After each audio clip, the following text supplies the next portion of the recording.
అందరికీ నమస్కారం. నేను మీ హిమా సుబ్రహ్మణ్యన్. హోమ్ కుకింగ్ తెలుగుకి స్వాగతం. మనం ఎప్పుడు చల్లగా డ్రింక్స్ తాగటానికి చాలా ఇష్టపడతాము. అందుకే ఇవాళ నేను మీకు ఒక మంచి డ్రింక్ రెసిపీ చూపించబోతున్నాను. ఇది అల్లం షర్బత్. ఇది చాలా టేస్టీగా ఉంటుంది.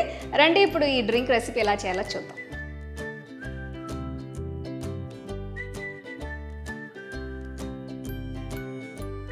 అల్లం షర్బత్ చేయడానికి నేను 300 గ్రాములు అల్లం తీసుకుంటున్నాను. దీనికి స్కిన్ తీసేసి శుభ్రంగా కడిగి పక్కన పెట్టుకోవాలి. అల్లం ఎండిపోకుండా ఫ్రెష్గా ఉండేట్టు చూసుకుంటే బాగుంటుంది. దీన్ని ఇలా స్లైసెస్ లాగా కోసి చిన్న ముక్కలుగా కట్ చేసుకోవాలి.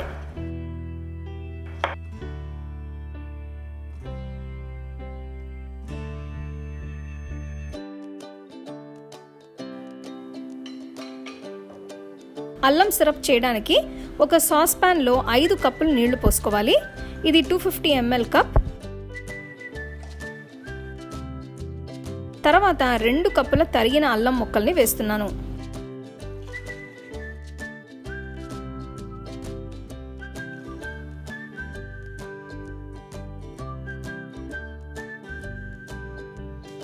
వీటిని 15 నిమిషాలు మరిగించాలి.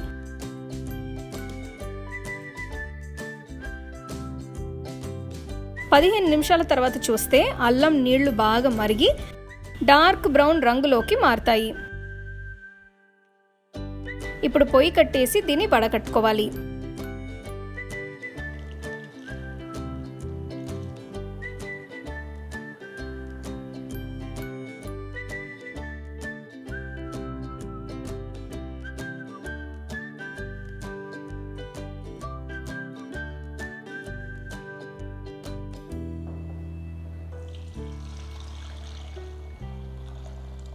ఇప్పుడు మళ్ళీ అదే సాస్ ప్యాన్లో వడకట్టిన అల్లం నీళ్ళని పోసి అందులో 2 కప్పుల పంచదార వేయాలి.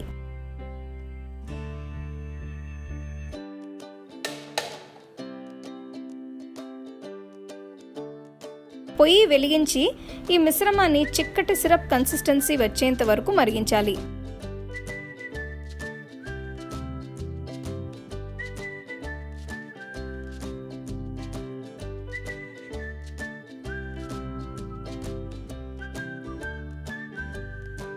చూస్తున్నారు కదా, ఇది బాగా చిక్కగా తయారైంది.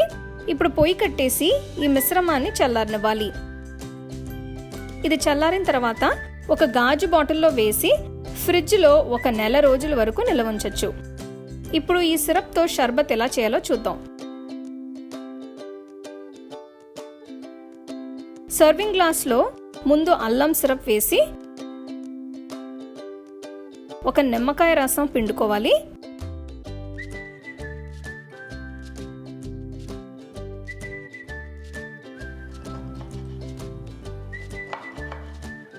తర్వాత కొన్ని నిమ్మకాయ స్లైసెస్ వేసి కొన్ని పుదీనా ఆకుల్ని మెదిపి వేసుకోవాలి.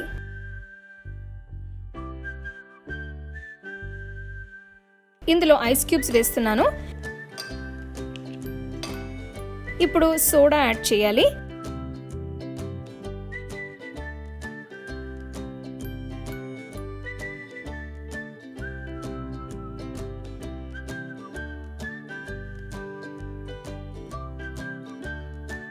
ఒక స్పూన్తో బాగా కలిపిన తర్వాత అల్లం షర్బత్ని వెంటనే సర్వ్ చేసుకోవచ్చు.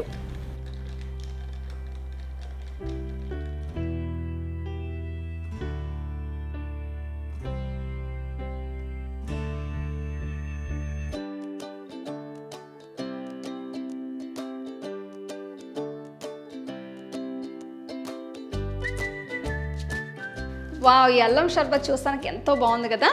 ఈ రెసిపీలో నేను సోడా వాడాను. మీ దగ్గర సోడా లేకపోతే మీరు నీళ్లు కూడా పోసి ఈ డ్రింక్ చేసుకోవచ్చు.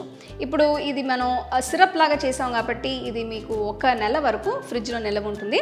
మీకు ఎప్పుడు కావాలంటే అప్పుడు కొద్దిగా పోసి నీళ్లు కలిపి కానీ సోడా కలిపి కానీ ఇది చేసుకొని తాగొచ్చు. సో తప్పకుండా ఈ రెసిపీని మీరు ట్రై చేసి ఎంజాయ్ చేయండి. You can get a copy of our first edition of the home cooking book on 21 frames.